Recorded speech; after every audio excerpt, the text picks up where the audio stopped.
Assalamualaikum warahmatullahi wabarakatuh.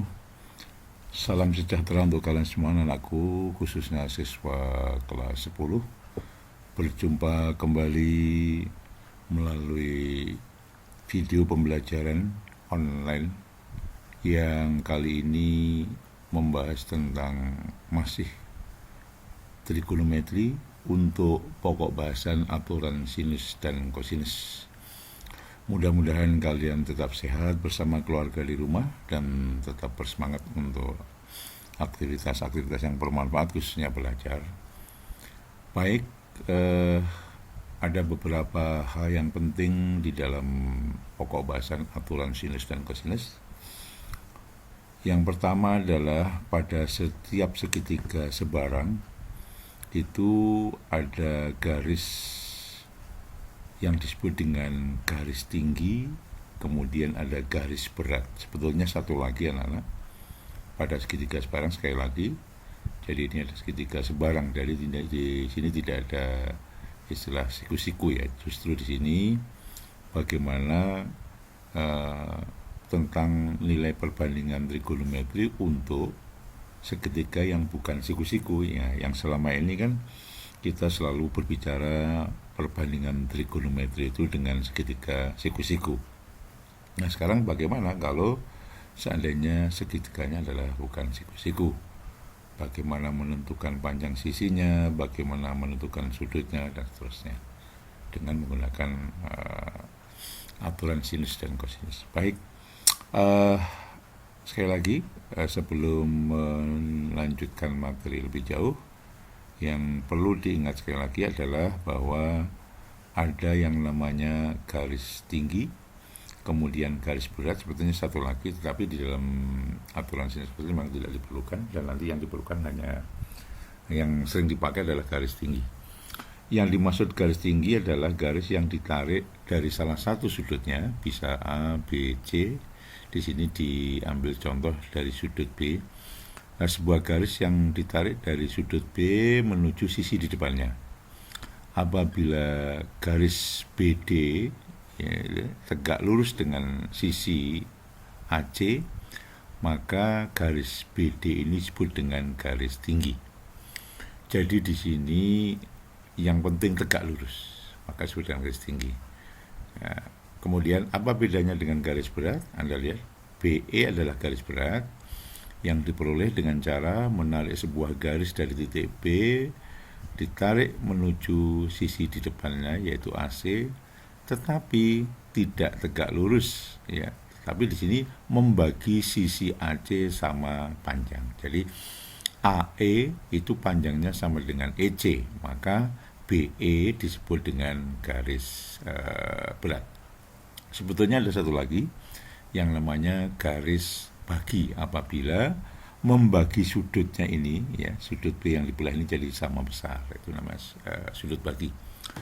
Baik, jadi jelas ya, untuk garis tinggi dia ditarik ke depan mengenai sisi di depannya tegak lurus. Tetapi kalau garis berat itu membagi sisi depannya menjadi sama panjang. Nah ini yang penting ya, yang akan diperlukan untuk menentukan rumus-rumus aturan sinus dan kosinus adalah garis tinggi. Baik, kita langsung saja pada slide selanjutnya. Oke. Diberikan suatu segitiga sebarang seperti pada gambar 437 ini ya, pada gambar 437 ini ada segitiga PQR. Nah, anak-anak, pada segitiga sebarang ini perlu diketahui ya, bahwa penulisan sisinya ini umumnya mengikuti titiknya. Maksudnya begini, kalau di sini ada sudut P, maka sisi di depannya itu adalah P kecil, atau panjang QR ini lambangnya adalah P kecil. Mohon maaf nih, geser ya, jadi P kecil. Sisi H, oh ini mohon maaf nih, salah nih ya. Jadi ini harusnya sisi H ini ada di sini, di depannya ini.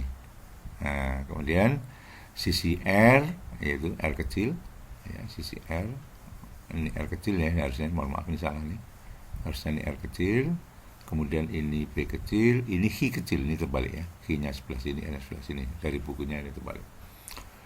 Nah, ini yang perlu diketahui dulu, bahwa pada segitiga sebarang, ya, misalnya ABC, PHR, di sini nama-nama sisinya itu menyesuaikan dengan sudutnya. Misalnya, di depan sudut P harus adalah P kecil, di depan sudut Q, mohon maaf ini terbalik, ini harusnya Q kecil, di depan sudut R berarti sisi R kecil. Oke ya, ini mohon maaf ini terbalik. Baik, sehingga di sini panjang PHR ini, sudut PHR ini tidak sama, ya, maka dikatakan segitiga sebarang. Baik, kita lanjut. Jadi penamaan itu dulu. Nah, sekarang kita akan mencoba menarik sebuah garis tinggi, yaitu garis yang ditarik dari sudut P menuju sisi depannya berarti RQ. Ya, RQ. Ini tegak lurus, sehingga RQ sekarang sisinya bisa dipisahkan atau terbentuk dari sisi RS ditambah SQ. Sekali lagi, dengan demikian sisi sisi RQ sekarang ada terbelah ya atau terbagi RS dan SQ. Nah, apakah panjangnya ini sama? Tidak, ya belum tentu, karena di sini memang tidak membicarakan panjang di sini karena garis tinggi hanya tegak lurusnya di sini. Nah, dalam gambar ini jelas di sini tidak sama. Nah, kalau panjang RQ itu P, lalu saya beri nama RS itu X misalnya, karena kita nggak tahu ya X, berarti kan SQ ini sisanya. Sekali lagi, panjangnya tadi adalah P kecil, kemudian RS sampai RS ini adalah X kecil, maka sisanya kan berarti panjang seluruhnya dikurangi X, jadi P min X. Nah, sehingga di sini dengan adanya garis tinggi PS ada dua buah segitiga siku-siku. Siapa? Segitiga siku-siku PSR dan segitiga PSQ, ya. Jadi PSR dan segitiga PSQ. Baik, kita lanjut slide berikutnya. Nah, perhatikan sin sudut R, berarti ini ya, sin sudut R, ya, sin sudut R, sin itu apa? Sin demi, depan per miring. Nah, berarti ini ya, depannya siapa? PS. Anda lihat sini, depannya PS, miringnya adalah PR. Nah, ini dia. Sehingga kalau ditanyakan PS-nya, ya, kalau ditanyakan PS-nya, garis tingginya ini, berarti kan PR dikalikan sin R. Ya kan? PR dikalikan sin R. Nah, sedangkan PR itu nama sisinya adalah siapa? PR itu adalah Q. Makanya PS boleh ditulis Q kali sin R. Nah, ini menjadi persamaan pertama. Kemudian kita juga bisa menentukan sin Q. Nah, sin Q berarti yang harus dilihat segitiga sikunya siapa? PSQ. Ya, oke. Sin demi, depannya siapa? PS tetap. Miringnya adalah sekarang R. Ya, karena segitiganya PSQ. Jadi miringnya R, sehingga tidak dapatkan ya, PS-nya adalah PQ kali sin Q. PQ-nya adalah siapa? PQ-nya adalah R, sehingga sin Q adalah R sin sudut Q. Dari persamaan 1 dan 2, karena ini sama dengan S, ini sama-sama dengan PS, berarti ini sama dengan ini. Jadi R kali sin Q, R kali sin Q, Anda lihat nih ya, R kali sin Q itu sama dengan Q kali sin R. Anda lihat di sini. Nah, kalau ini kita jadikan dalam bentuk perbandingan, maka ingat, yang dalam dibanding yang dalam, yang luar dibanding yang luar. Sehingga yang luar dulu dibanding yang luar boleh, berarti R dibanding sin R, kemudian Q dibanding sin Q. Ya kan? Jadi Q, ini kalau dijadikan perbandingan, sin Q-nya pindah ini membagi Q per sin Q, sin R-nya pindah ke kiri menjadi bagi R, sehingga jadilah persamaan ini. Nah, inilah anak-anak sebetulnya yang disebut dengan aturan sinus, ya. Apabila segitiga sisinya siapa? Ya, PQR. Ya, jadi ini P kecil, Q kecil, R kecil, maka berlaku ini. Jadi sisi R itu dibanding dengan sudut di depan R-nya. Di depan R-nya siapa? Ya, sudut R, ya kan? Kemudian sisi sama dengan sisi Q di depan sudut sisi Q siapa? Ya sudut Q, maka ini. Nah, otomatis kalau ini nanti garis tingginya kita bentuk dari sudut yang lain, maka nanti jadilah rumus aturan sinus ditambah lagi nih R per sin R, Q per sin Q, tambah satu lagi siapa? P per sin P. Maka itulah itu dengan rumus aturan sinus. Nah, masih dari sini anak ya. Nah, ini. Sekarang kita lihat cos R. Berarti kalau cos R yang dilihat segitiga sikunya siapa? PSR. Nah, cos R, cos apa? Ya. Cos rumusnya adalah cos sami, berarti samping per miring, berarti X dibagi Q, ya kan? Anda lihat, cos R adalah X dibagi Q. Kalau Bapak meminta ruas ini jadi X sama dengan, berarti kan cos R dikali Q, ya, atau Q kali cos sudut R. Nah, ini penting untuk menentukan aturan kosinus. Jadi ini X boleh ditulis Q kali cos R. Baik, sama usulnya. Kita lanjut. Nah, dari pernyataan atau yang kita dapatkan dari kedua segitiga siku-siku itu dengan Pitagoras, maka kita dapatkan kita lihat sini segitiga PSQ. Nah, ini kan siku-siku, berarti berlaku Pitagoras ya yang di dalamnya ini. R kuadrat berarti kan dua sisi siku-sikunya adalah PS sama SQ. Ya, PS kuadrat ditambah SQ kuadrat, sedangkan SQ adalah min X. Jadi min X kuadrat ditambah P Q kuadrat min X kuadrat. Jadi sekali lagi R kuadrat sama dengan P min X kuadrat ditambah Q kuadrat min X kuadrat. Karena tadi sudah diketahui PS adalah Q kuadrat min X kuadrat ya. Kita cek lagi. PS tadi ada ya, PS. Nah, kita dapatkan di sebelah sini tadi ya, PS-nya. Ya, kita lihat ini. Ya, PS-nya kan bisa ditulis Q kuadrat dikurangi X kuadrat dengan teorema Pitagoras. Oke. Jadi dengan teorema Pitagoras kita dapatkan itu. Oke. Nah, sehingga kita lihat di sini Q kuadrat ya, Anda lihat di sini Q kuadrat berarti yang di sini ya. Q kuadrat adalah X kuadrat ditambah PS kuadrat. Ya kan? X kuadrat ditambah PS kuadrat. Nah, sehingga di sini kita dapatkan PS kuadratnya berarti kan Q kuadrat dikurangi X kuadrat. Ya, Q kuadrat dikurangi X kuadrat. Makanya di sini tadi kan R kuadrat, maka kan ini kuadrat ditambah ini kuadrat, atau ini kuadrat ditambah ini kuadrat. Ini kuadrat ditambah PS. Nah, PS-nya siapa? Q kuadrat dan X kuadrat. Nah, akibatnya kita peroleh R kuadrat sama dengan P min X kuadrat ditambah Q kuadrat min X kuadrat. Ini jadi ini menjadi ini. Ya, sama ini. Nah, sehingga R kuadrat sama dengan kalau kita uraikan P min X kuadrat kan jadi ini. P kuadrat min 2PX plus X kuadrat ditambah Q kuadrat min X kuadrat. Nah, Anda lihat ini plus X kuadrat dikurangi X kuadrat habis ya. Sehingga tinggal P kuadrat, saya dulukan ini, plus Q kuadrat dikurangi 2PX.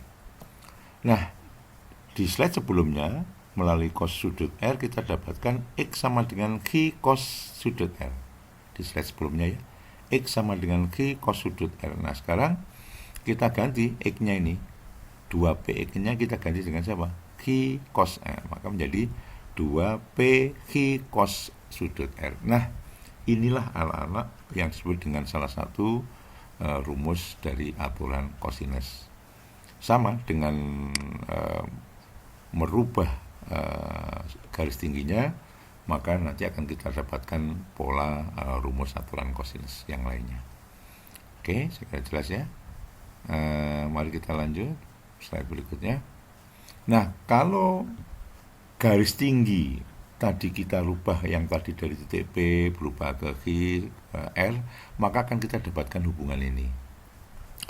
Yang pertama, aturan Sunis mengatakan bahwa P per sin sudut P sama dengan Q per sin sudut Q sama dengan R per sin sudut R. Artinya apa? Sisi P itu berbanding dengan sin sudutnya di depan sudut sisi P, berarti kan sudut P itu sebanding atau berbanding lurus dengan Q per sin sudut Q dan berbanding lurus dengan R per sin sudut R. Jadi kalau sisinya P, sudutnya pasti P. Sisinya Q, sudutnya pasti Q. Sisinya R, berarti sudutnya pasti R.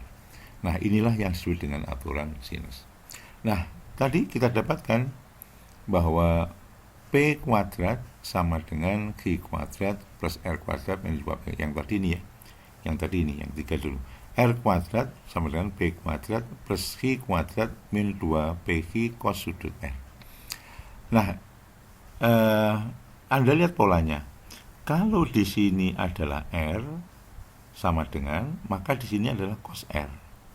Kalau di sini sisi Q, maka sini adalah cos sudut Q. Kalau di sini sisi P, maka sini adalah cos P. Anda lihat, P kuadrat adalah dua sisi yang lain dikuadratkan. Sisi yang lain berarti kan QP, QR. Q kuadrat dua sisi yang lainnya dikuadratkan dari PR. R kuadrat dua sisi yang lain berarti PQ. Rumusnya dikurangi 2 kali 2 sisinya ini PQ, cos sudut kalau ini R maka sudut R. Kalau Q maka sudut Q. Nah, ini polanya. Kita dapatkan ini sebetulnya aturan kosinus untuk masing-masing sisi. Jadi kalau ditanyakan misalnya menggunakan aturan kosinus, Anda lihat ketika ditanyakan sisi P, ya, maka perlu siapa? Yang diketahui perlu dua sisi yang lain, Q sama R, ya, Q sama R, mohon maaf, ya, Q sama R, kemudian sama sudutnya di depan sisi P yang diperlukan, maka P-nya bisa dicari. Begitu juga untuk Q. Ketika segitiga sembarang mencari Q-nya, maka PR-nya harus diketahui. Nah, kemudian berikutnya adalah sudut di depan sisi Q adalah sudut Q, harus diketahui. Nah, ketika kita mau mencari R, maka sisi P dan Q-nya harus diketahui. Nah, sudutnya di depan R harus diketahui, maka R-nya bisa dicari. Nah, ini yang disebut dengan aturan kosinus.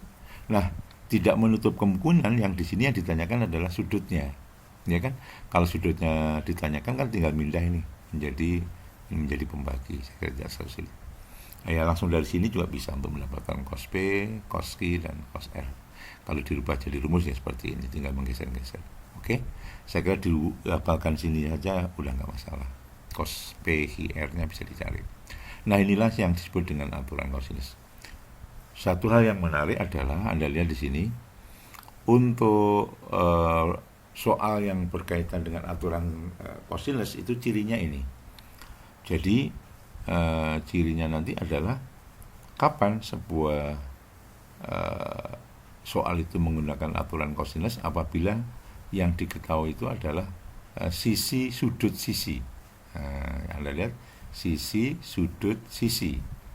Ya, selain itu Anda bisa menggunakan aturan sinus. Jadi menentukan sisi atau sudut dari segitiga sembarang itu tergantung yang diketahui dan yang ditanyakan. Apakah menggunakan aturan sinus bisa, ataukah kalau nggak bisa berarti menggunakan aturan kosinus. Kalau aturan kosinus tidak dipenuhi berarti menggunakan aturan sinus. Saya kira itu yang terpenting. Nah, sehingga dari penjelasan tadi didapatkanlah ringkasan dari aturan sinus dan kosinus sebagai berikut, ya, bahwa untuk aturan sinus apabila segitiganya ini adalah ABC, maka aturan sinusnya adalah A per sin A, B per sin B, C per sin C. Aturan nah ini salah ya, ini bukan R ini harusnya ini B, ini kecil, ini C kecil, ini B, A kecil ya, mohon maaf. Nah, ini bukunya salah. Sehingga A kuadrat sama dengan B kuadrat plus C kuadrat min 2BC cos A. Kalau ditanyakan B kuadrat, AC-nya harus ada, sudut B-nya harus ada. Kalau ditanyakan C kuadrat, A B-nya ada, dan sudut C-nya harus ada. Maka aturan kosinus. Nah, ini anak-anak rumus ciri-cirinya. Kalau soal diketahui sisi, sudut sisi, pasti aturan kosinus yang dipakai. Selain itu berarti aturan sinus. Itu aja rumusnya. Baik, kita akan coba uji kompetisi ya. Di sini ada 1, 2, 3, kemudian ada soal 4, 5, 6, 7, kemudian ada lagi 8, 9, 10, ada 10 soal uji kompetensi. Mari akan kita coba, ada beberapa soal saja untuk latihan. Mari kita lihat soal nomor 1. Soal nomor 1 tadi, kalau saya cuplik, saya taruh di sini, begini bunyinya. Diketahui segitiga ABC dengan panjang sisi AC 5 cm, sudut A, di situ tertulis B yang betul A.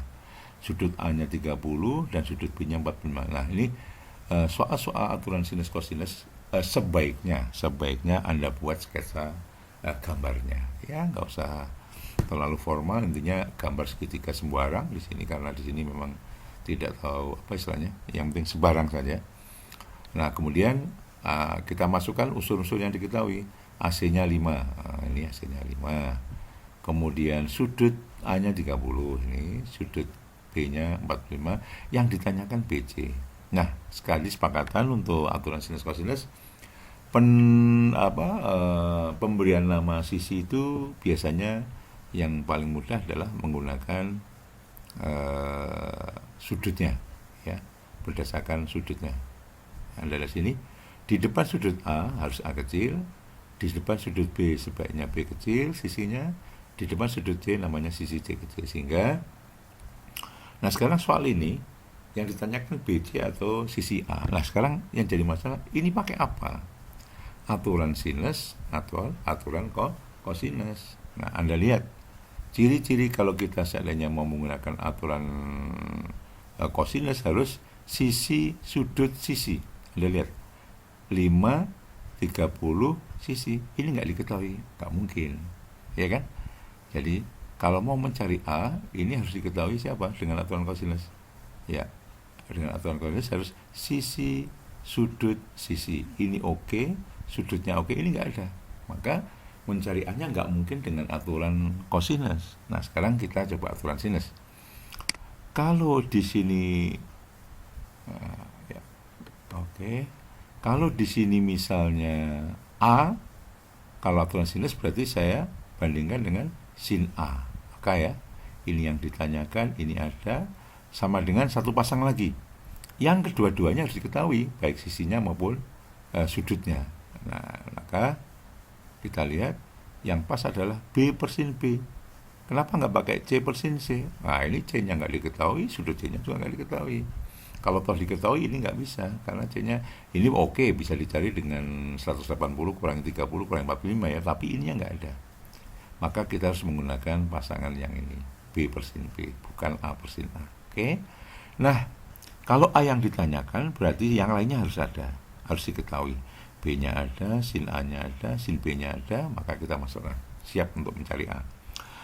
Sin A berarti sin 30 sama dengan 5 per sin B, B-nya 45. Kita cari, ingat anak-anak, yang menjadi perhatian khusus untuk penyelesaian aturan sinus kosinus adalah Anda harus hafal banget dan sangat-sangat banget harus hafal nilai perbandingan trigonometri untuk sudut-sudut istimewa yang sudah Bapak ajarkan sebelumnya di video sebelumnya ya. Ya, siapa itu? 0, 30, 45, 60, 90 minimal itu. Walaupun nanti ada soalnya yang 120 karena kita sudah diajari sudut relasi atau relasi sudut. Baik. Ya, kita lihat sini. Nah, kita masukkan sin 30 setengah ya. Boleh dicek di tabel. 5 per sin 45 itu setengah akar 2. Lalu kita kalikan silang, kita dapatkan setengah kali 5 per setengah kali akar 2. Setengahnya dicoret 5 per akar 2 ya. Kalau rasionalnya penyebutnya dirasionalkan menjadi 5 per 2 akar 2. Sehingga panjang BC-nya atau A-nya adalah 5 per 2 akar 2. Selesai dengan aturan sinus, bukan dengan aturan kosinus. Saya kira tidak terlalu sulit. Baik, kita lanjut. Sekarang soal nomor 2. Saya taruh di sini soal nomor 2 tadi. Diketahui, mohon maaf, peka sekali ini gerakan tangannya. Diketahui segitiga ABC dengan panjang AB-nya 7 dan AC-nya 14, sudut C-nya 30, ditanyakan besar sudut A. Nah, sekarang ini kita gambarkan dulu. Ya, kita gambarkan dulu dengan sketsa gambar ada seperti ini. Kita masukkan unsur-unsur yang diketahui. Yang ditanyakan adalah sudut A.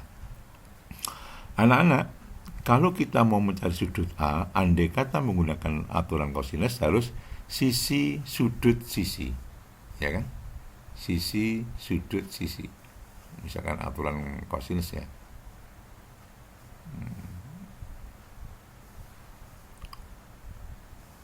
Nah, sekarang kita lihat di sini.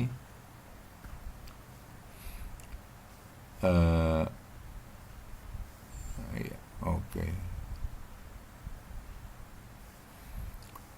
Sisi sudut sisi, kalau seandainya kita mau ngatur sinus untuk mencari sudut A, tetapi yang jadi masalah di sini A-nya nggak ada, A kecilnya, ya kan? Kalau ini A, ya dengan aturan kosinus otomatis mencari sudutnya dalam aturan kosinus kan sisinya semuanya harus ada, 14 ada, 7 ada, ini ada, sehingga ini juga tidak mungkin menggunakan aturan kosinus. Sekarang kita telaah dengan aturan sinus. Kalau yang ditanyakan ini adalah sudut, ya, ini adalah sudut A, berarti kita menggunakan A per sin A, harusnya ya, A per sin A, kemudian misalnya C per sin C, ya, A per sin A, kemudian C per sin C. Yang jadi masalah ini nggak ada A per sin A, A-nya yang ditanyakan, yang lainnya harus ada. A-nya ada, C-nya oke, sudut C-nya ada, tapi ini nggak ada. Ternyata ini sinus nggak bisa, kosinus nggak bisa. Nah, jangan putus asa dulu. Ternyata ini tetap menggunakan aturan sinus, tetapi jangan langsung mencari A, tetapi mencari sudut B dulu. Kenapa? Karena sisi B-nya ada. Nah, sehingga A di sini bisa menggunakan C per sin C dan B per sin B untuk mendapatkan sudut B. Nah, kalau sudut B-nya udah diketahui, ingat jumlah sudut segitiga ada 180. Ini ada, ini diketahui nanti, ini bisa dicari. Nah, ternyata mencari sudut A-nya tidak langsung menggunakan aturan sinus kosinus, tetapi menggunakan aturan sinus, tetapi menggunakan mencari sudut yang lain dulu. Ya, nah ini contoh variasi soalnya, sehingga kita menggunakan C per sin C, B per sin B untuk mendapatkan sudut B. Kita masukkan unsur yang diketahui, terus kalikan silang, maka sin B-nya adalah 7 per 7 sama dengan 1. Nah, sin berapa derajat 1? Masih ingat di tabel, sin sudutnya adalah 90 derajat. Nah, dengan demikian sudut A-nya dicari tidak menggunakan aturan sinus kosinus, tetapi menggunakan jumlah sudut dalam sebuah segitiga adalah 180. Sudah ada 30, sudah ada 90, berarti sisa 60. Maka sudut A adalah 60. Ya, saya kira seperti itu variasi soalnya. Tidak selalu bisa langsung menggunakan aturan sinus. Nah, sudut yang dicari menggunakan aturan sinus mencari sudut yang lain. Ini contoh soalnya seperti itu. Baik, sekarang kita coba nomor 3. Nomor 3, ini sebuah soal cerita ya. Ada 2 buah pesawat terbang ya, lalu dia bersilangan membentuk sudut 60 derajat. Pada saat tertentu pesawat pertama berada 3 km dari titik silangnya, dan pesawat kedua 2 km dari titik silangnya. Tentukan jarak kedua pesawat. Nah, soal ini kalau kita gambarkan jadi gini, misalnya pesawat pertama itu terbang dengan garis biru ini ya, kemudian pesawat kedua terbang dengan garis merah. Nah, dia bersilangan di A, misalnya ya, membentuk sudut 60 antara pesawat satu dengan berdua. Pada saat yang sama, maka pada saat tertentu, maka Anda disuruh mencari berapakah jarak kedua pesawat itu, jarak CB berarti ya. Nah, sehingga kalau kita gambarkan segitiganya jadi ini, segitiga sebarang ABC-nya jadi ini.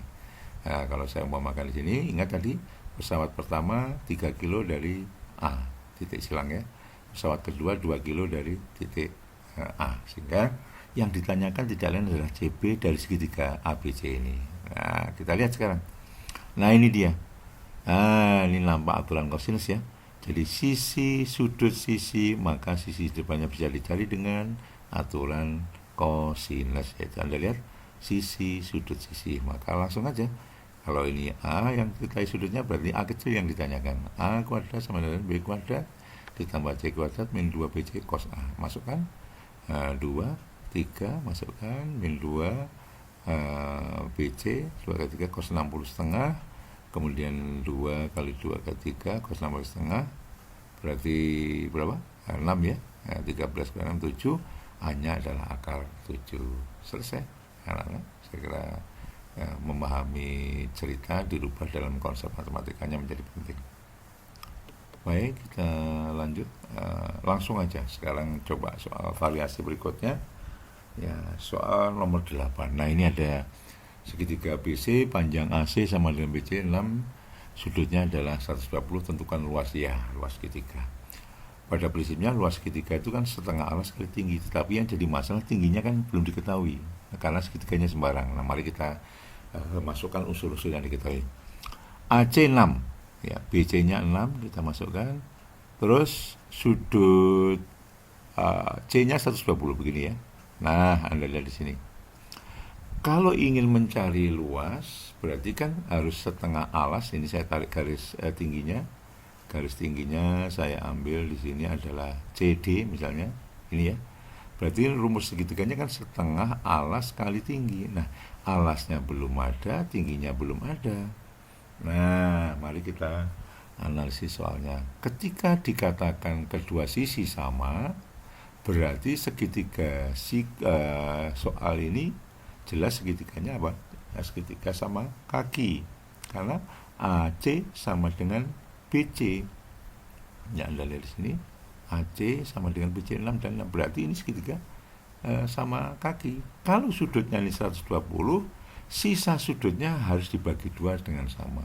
Ingat, jumlah sudut suatu segitiga 180, sudah ada 120, berarti masih 60. 60 dibagi 2 yang sama, berarti 30. Nah, kita dapatkan sekarang sudutnya yang 30, ini 30. Nah, kita mau mencari luas, tadi dikatakan perlu panjang siapa? Alas, yaitu AB sama tinggi CD. Nah, sekarang kita mencari alasnya AB. AB, Anda lihat ini, ada sisi, sudut sisi. Berarti sisi di depannya adalah apa? Jelas menggunakan aturan kosinus. Karena apa? Sisi, sudut sisi diketahui. Ya, oke, panjang AB-nya sama aja mencari C. Ingat, sudut C di depannya ada si C. A di sini adalah A, ini B, berarti ini B. A, B-nya berarti sama-sama 6, sehingga menjadi ini rumusnya. C kuadrat menggunakan C kuadrat, A kuadrat plus B kuadrat 2AB cos C. Nah, Anda lihat sini, 6 kuadrat, 2 kali 6 kali. Nah, ini dia, nah, hati-hati. Cos 120 tentu kita masih ingat yang namanya relasi sudut ya. Cek dulu, masih ingat di kuadran berapa 120? Iya, betul, di kuadran 2. Rumusnya apa? 180 min alfa. Bagaimana positif negatifnya? Cos di kuadran 2, cosnya negatif karena apa?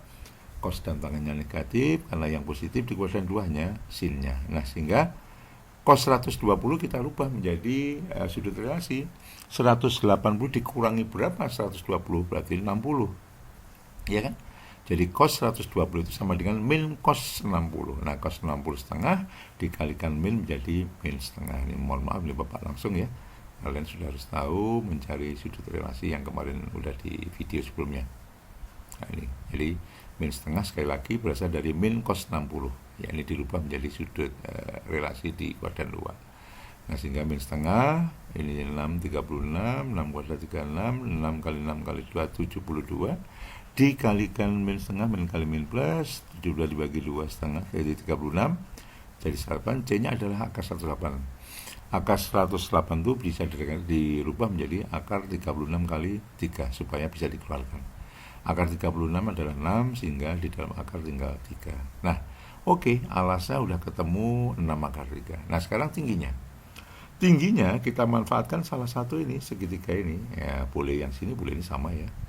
Ketika kita menggunakan yang ini, berarti kalau kita mau ditanyakan CD, jangan menggunakan cos 30, karena nanti tidak muncul sisi depan ya. Karena kan ini sisi depan. CD itu sisi depan. Jadi yang ada sisi depan adalah ini, dan ada sisi miringnya, berarti menggunakan cos. Nah, menggunakan sin, maaf. Ya, sehingga rumus sinnya ya ini adalah menggunakan sin 30 ya, sama dengan CD sin demi depan per miring, berarti CD-nya yang depan, miringnya adalah 6 ya. Ini adalah, nah ini C ini 6 ya, sehingga CD-nya berarti kan sin 30 kali 6 atau 6 kali sin 30. Ingat di tabel sin 30 adalah sudut istimewa setengah, 6 kali setengah adalah 3. Nah, Anda sekarang udah ketahuan ini, alasnya 6 akar 3, tingginya 3. Nah, sehingga Anda tentu dengan mudah mendapatkan luasnya sebagai berikut. Nah, setengah alas kali tinggi, setengah kali 6 kali akar 3, tadi alasnya, tingginya adalah 3 ya. Nah, setengah kali 6 3, 3 kali 3 9, kali akar 3 9 akar 3. Nah, tetapi anak-anak, ada rumus luas yang menggunakan trigonometri ya, ada ini. Jadi untuk segitiga sebarang berlaku, luas segitiga ini bisa dicari dengan rumus ini langsung. Luasnya adalah ada 3, tergantung yang diketahui, dan ini luasnya adalah setengah A kali B sin C. Anda lihat, kalau di sini AB yang diketahui sisinya, maka sudut C-nya harus diketahui. Kalau mau mencari luas dengan BC-nya yang diketahui, maka sudut A-nya harus diketahui. Kalau mencari luas dengan ini, mohon maaf, yang terakhir, yang ini, apabila AC-nya diketahui, nah maka sin sudut B-nya diketahui. Nah, sekarang kita coba soal tadi dengan langsung menggunakan rumus ini. Tadi dari soal diketahui A-nya 6, B-nya 6 ya, sisinya, sudut yang diapitnya, C-nya adalah 120. Berarti pakai rumus mana? Ini dia, yang sin sudut C. Karena sin C-nya ada, kemudian sisinya adalah AB, maka jadi ini. Ya, oke. 6 kali 6, sin 60 berapa? Setengah akar 3 ya. 6 kali 6, 36 dikalikan setengah bagi 2, 36 bagi 2 berapa? Ya, 18 dibagi 2 berarti 9 akar 3. Ya, sama persis anak-anak. Hasilnya langsung dengan rumus luas segitiga, Anda dapatkan 9 akar 3, yang tadi dengan cara panjang juga 9 akar 3. Nah, demikian 3 soal yang sudah kita coba bersama-sama. Mudah-mudahan Anda bisa memahami. Kalau kurang jelas silahkan diulang videonya, sehingga menjadi paham baik materi-materi sebelumnya, misalnya tentang relasi sudut sangat bermanfaat di aturan sinus kosinus. Baik, saya kira 3 soal itu yang kita coba bersama, dan silahkan sisanya dicoba sendiri untuk mengasah kemampuan kalian dalam memahami materi video ini. Terima kasih atas perhatiannya. Wassalamualaikum warahmatullahi wabarakatuh.